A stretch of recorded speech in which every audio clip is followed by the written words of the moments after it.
specify कि which is a present perfect continuous tense. Present perfect continuous tense in this tense actions keep on with a point of time and period of time. Actions यहाँ जो होता है वो लगातार चलता रहता है. कीप ऑन माने जारी रहता है with point of time.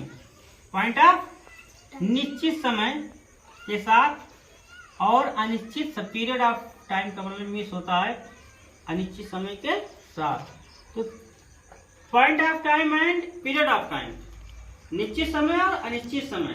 Understand? निश्चित समय मीन्स जैसे डेज हो गया, मंथ्स हो गए, है ना, ईयर्स नेम्स हो गए.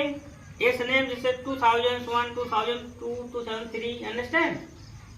And Monday, Sunday, Monday, Tuesday. And clock, जो क्लॉक होता है, clock 1 clock, 2 clock, 3 clock, 4 clock. It is the point of time है.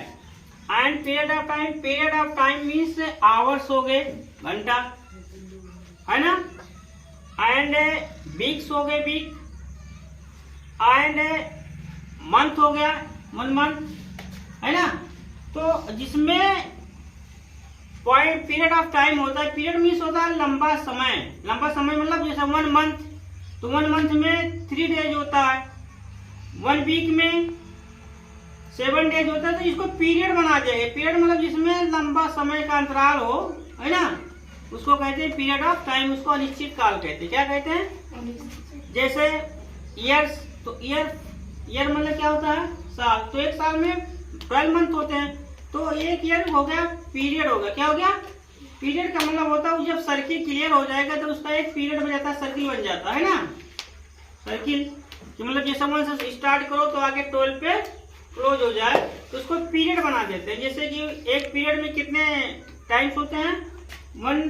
जैसे तुम लोग का एजुकेटिव पीरियड होता है ना, तो एजुकेटिव में पीरियड कितना होता है?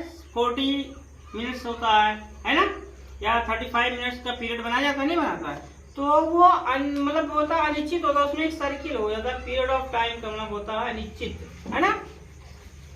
तो सेम वही है point of time. Point of time का मतलब जिसमें पॉइंट, संडे एक पॉइंट हो गया, उसमें नो डाउट. अब जैसे संडे में कुछ संडे पीरियड नहीं है ना, जैसे इसमें पीरियड नहीं, संडे पॉइंट हो गया. ये संडे है ना, ये मंडे है, क्या, ये ट्यूसडे है, ये वेडनेसडे है. और इसी का अगर एक पीरियड बनाएंगे, यहाँ से लेकर यहाँ आएंगे, सर्किल बनाएंगे, तो ये अनिश्चित हो जाएगा. 1 वीक इसमें हो जाता है, तो ये आ गया अनिश्चित हो गया, है ना.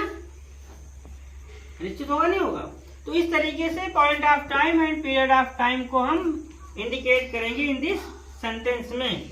रूल्स में क्या? Helping verb is has been and have been in this sentence. इस सेंटेंस में हेल्पिंग वर्ब और हैव बीन होता है. Since is use for point of time, निश्चित समय के लिए सिंस लगाया था. For is use for period of time, निश्चित समय के लिए फॉर का प्रयोग किया जाता है.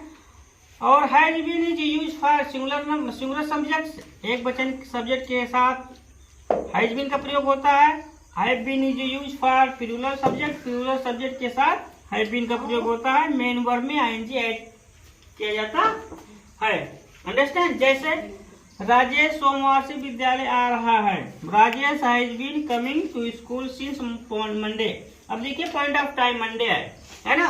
सब्जेक्ट इज सिंगुलर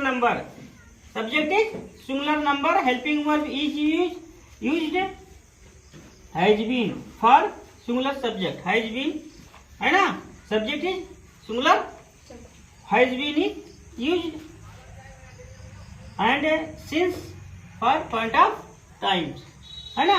तो इसी तरीके से मैं 2 घंटे से यह काम कर रहा हूँ. I have been doing this work for 2 hours. अब यहाँ देखिए फॉर का प्रयोग किया गया, फॉर का, है ना. तो 2 आवर्स क्या है? अनिश्चित है. क्या है? अनिश्चित हो गया, इसलिए फॉर का प्रयोग किया गया. हेल्पिंग वर्ब यहाँ हैव बीन का यूज किया गया है क्योंकि सब्जेक्ट इज प्लूरल है.